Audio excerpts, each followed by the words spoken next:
She didn't know he was standing behind her. That was the thing. That was always the thing with people who say what they really mean. They only say it when they believe no one who matters is listening. Renata Coles was standing near the window of the hospital's family waiting area with her phone pressed to her ear, her back to the room, her voice low enough to be private and not quite low enough to be safe. Marcus Vane had come through the door from the corridor 30 seconds earlier. She had not heard him. She was talking to someone, her sister, he would learn later. Her sister who would later claim she had not encouraged what was said, and she was saying, in the flat, certain tone of someone articulating a preference rather than expressing a wish, "I hope she dies in childbirth. I mean it. It would solve everything." Marcus stopped walking. The room around him, two of their mutual friends, a nurse crossing to the elevator, a man reading a magazine near the water cooler, seemed to hold very still. The way rooms do when something has just entered them that changes the temperature. Renata turned. She saw his face. She opened her mouth. He crossed the room in 4 steps, and he took the phone from her hand, gently, with a precision that was not gentleness but its opposite. And he ended the call. He set the phone on the windowsill. He looked at her for a long moment, at a woman he had spent 16 months telling himself completed something in him that his wife could not. A woman he had chosen and excused and protected and lied to his wife to see. And he felt the specific, cold clarity of a man who has just understood exactly what he has been doing and what kind of person he has been doing it with. "Get out," he said. Not loudly. He said it the way you say things when volume would be self-indulgent and what you need is simply for the words to be final. "Marcus, I didn't mean, get out of this hospital," he said. "Don't come to my home. Don't call. Don't send anything. We are finished." Renata looked at the two mutual friends. Both of them were looking at the floor. She picked up her phone. She walked to the elevator. She pressed the button and stood with her back very straight.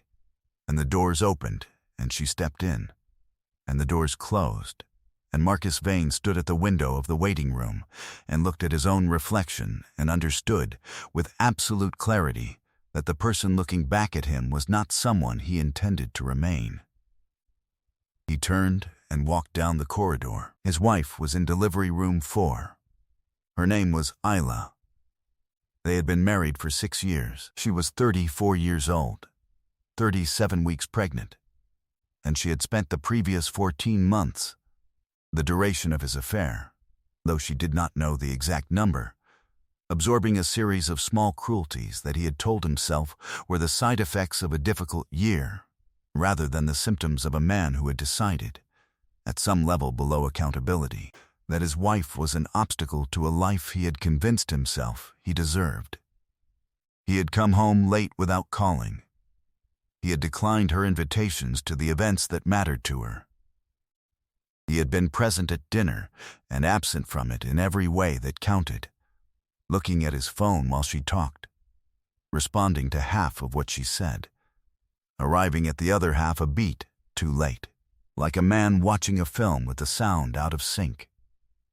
He had attended her friend's wedding in February and spent the reception taking calls in the corridor. He had missed the anatomy scan in March because of a meeting he had scheduled, and then rescheduled, and then simply let slide. There had been a dinner 4 months into the affair where Renata had attended as a business associate. Marcus had arranged it that way, the architecture of plausible deniability, and Ela had sat across the table from a woman she did not know was sleeping with her husband and had been perfectly warm to her, had asked questions and listened to the answers, had laughed at the right moments. On the way home, Ela had said, "She seems unhappy. Something about the way she watches people," and Marcus had said nothing. He had looked out the window and said nothing, and let his wife's accurate perception of the woman who was destroying her marriage go unconfirmed and unrewarded. That was the moment he was most ashamed of later, not the affair itself, not the lies, though those were large enough, but that specific silence and that specific car. The moment he had let Isla's instinct name the truth, and had chosen not to honor it. He had told himself she was resilient. He had told himself she understood the demands of his schedule.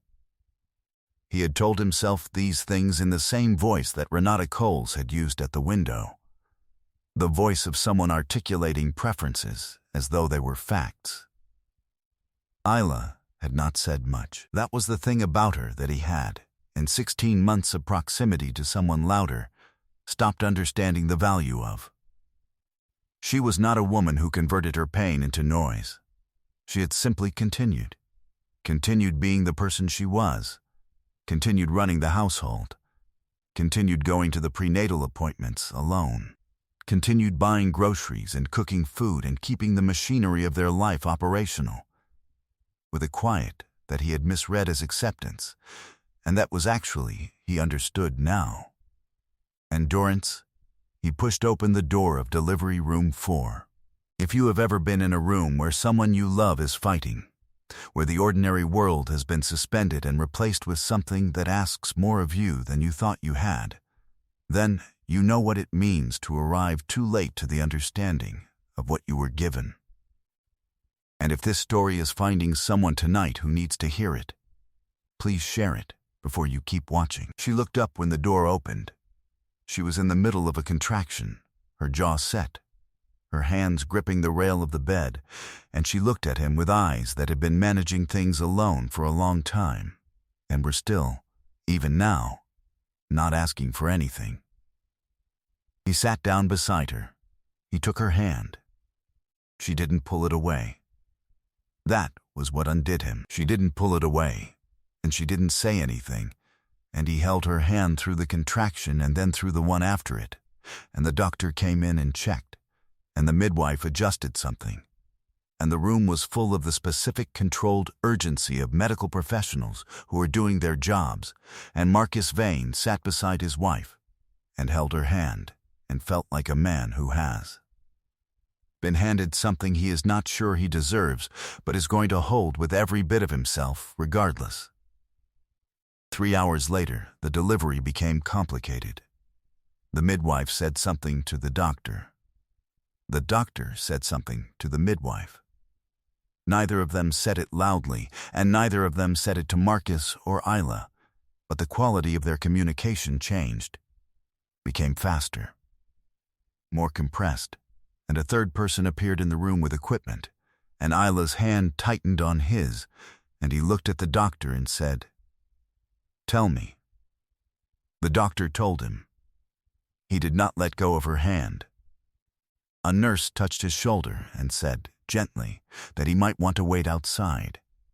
"I'm not going anywhere," he said. The nurse looked at him.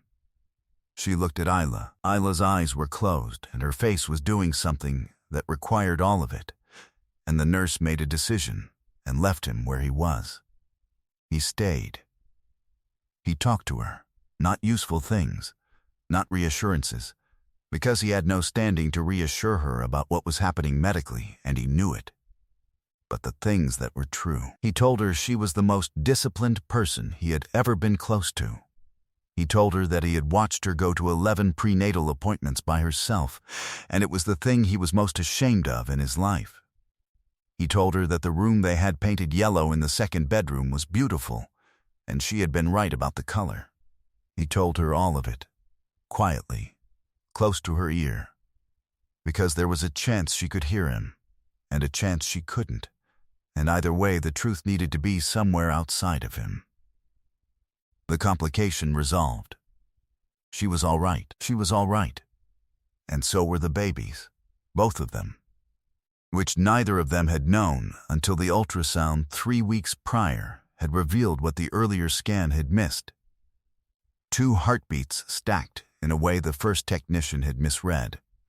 and Marcus sat in the chair next to her bed and looked at his wife holding two people who had not existed outside of her an hour ago. And he felt something break open in him that was not grief, but was the thing that comes just after grief, when you understand that you still have something and that having it is not something you were owed. She named them while he was still sitting there. She had names ready. She had had names ready for months, had told him the names in October, and watched him half listen and said nothing about the half listening.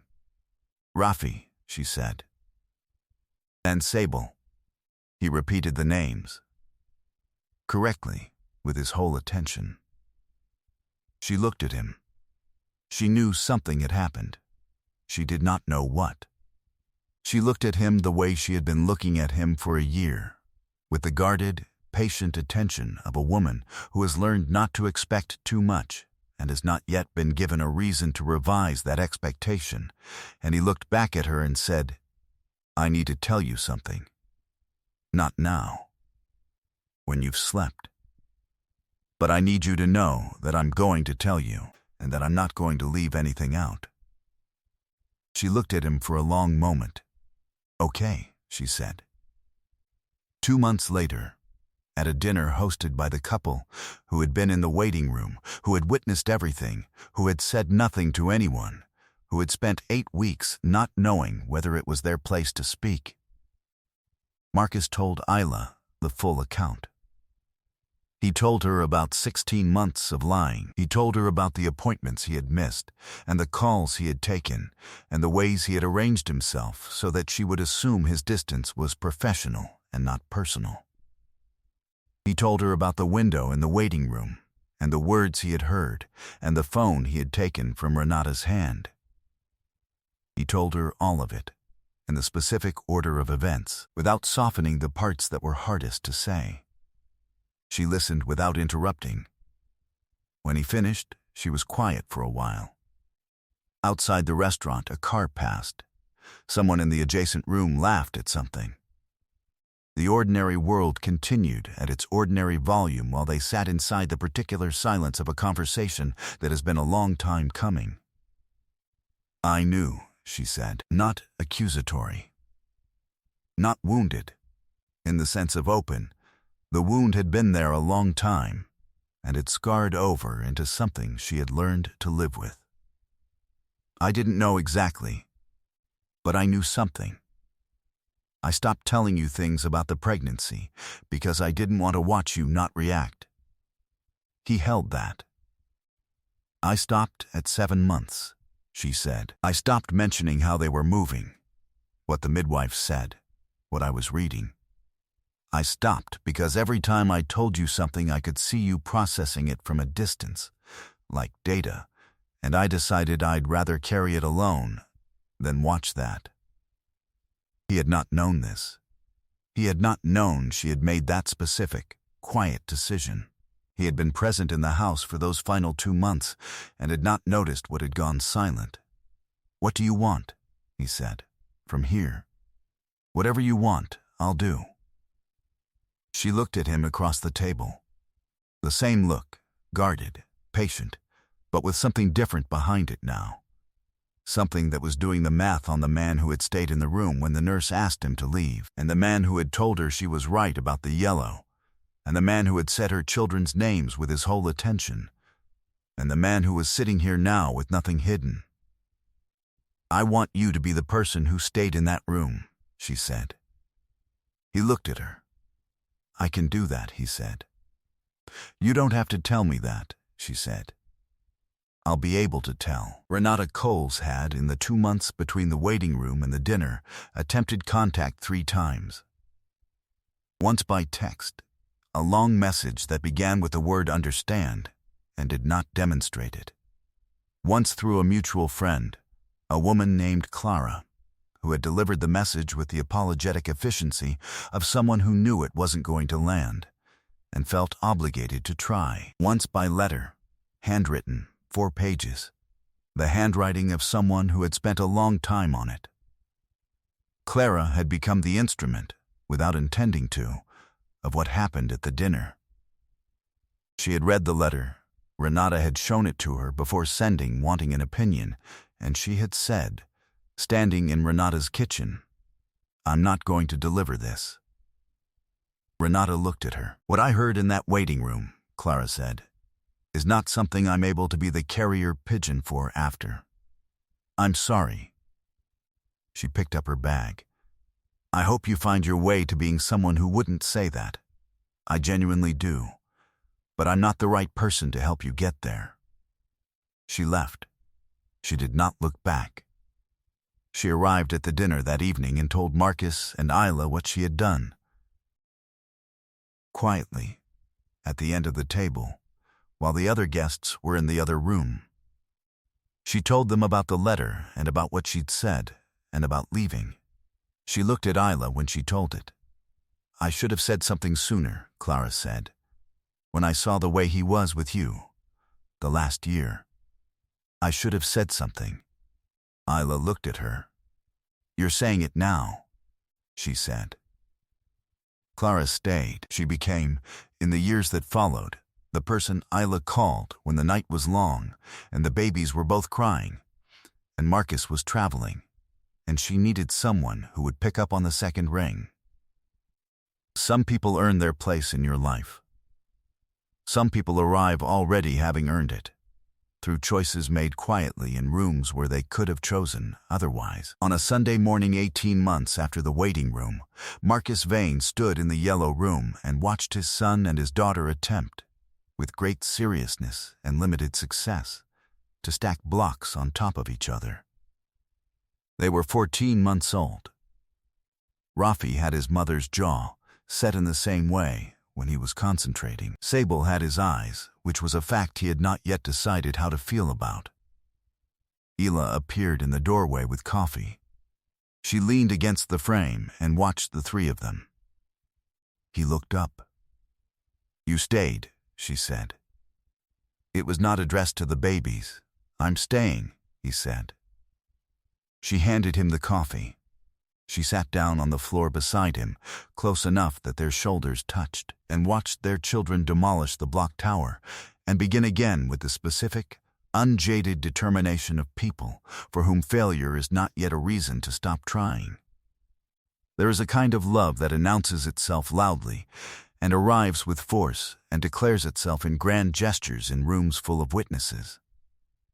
There is another kind that is quieter and more durable, that stays in delivery rooms when it's asked to leave, that tells the truth in full when it would have been easier to tell part of it, that hands you coffee on a Sunday morning and sits close enough that your shoulders touch.